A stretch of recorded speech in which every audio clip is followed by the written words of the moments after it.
Hey Royals, this is Mademoiselle Mosley again. I hope everybody is doing well tonight.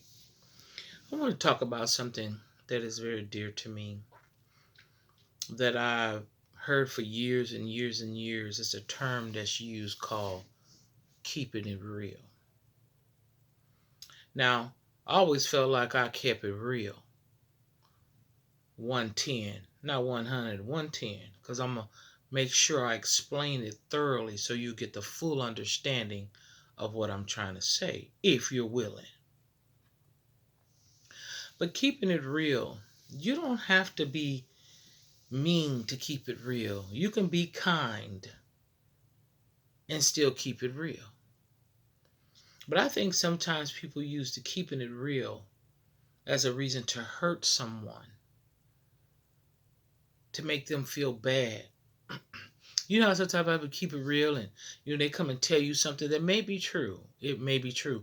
But they say it in front of people, trying to front on you. And then after they front on you and they say all they gonna say, you know, then they're gonna say this, well, I shouldn't have said it like that, but I heard somebody talking about you in the backyard and I have been telling you this for a while, but you don't seem to understand it. So you put me on Front Street. You feel like you're gonna put me on Main Street now. By putting me on Front Street, it's gonna put me on Main Street.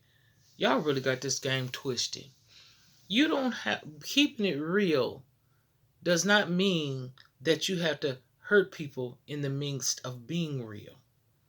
You could sit down and tell them something. Now, what you gonna say to them, they may not like what you saying, but still say it in a way that they ain't gonna be able to throw it away. Through the crying and the emotional aspect of how you delivered it.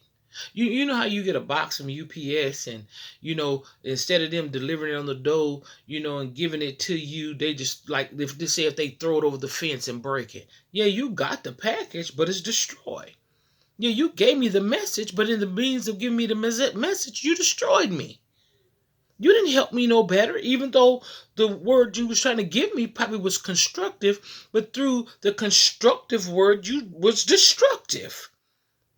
You destroyed me in saying what you said to me. And I'm sure we all been guilty of that in some aspect.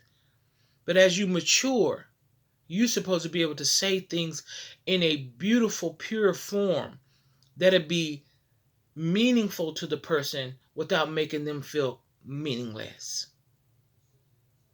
You know what I'm saying? I mean, I just had to deliver that because it's just like, come on, keeping it real ain't got nothing to do with hurting nobody. That, what I'm saying? Oh, I was drinking, so, I was on one. Well, it sounds like to me that you need to keep it real and you got a drinking problem. Oh, I was high, when I smoke, how I be, what I'm saying, just, letting it all out. Well, you know what? Sometimes you need to keep that in. You need to keep it in. You need to keep it in until you come down low if you's too high. You know what I'm saying?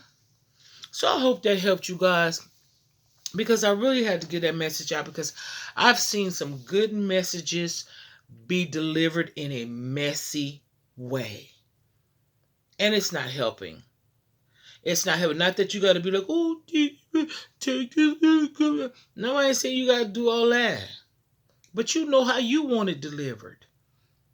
I mean, you probably say, oh, it's cool. I don't care if she called me bees or hoe. It don't bother me. Well, that's you. It might bother somebody else. But just because it doesn't bother you does not mean it doesn't bother somebody else. So I hope that helped you guys. Get it before it gets you. Like, share, and subscribe. Until next time, I'm out.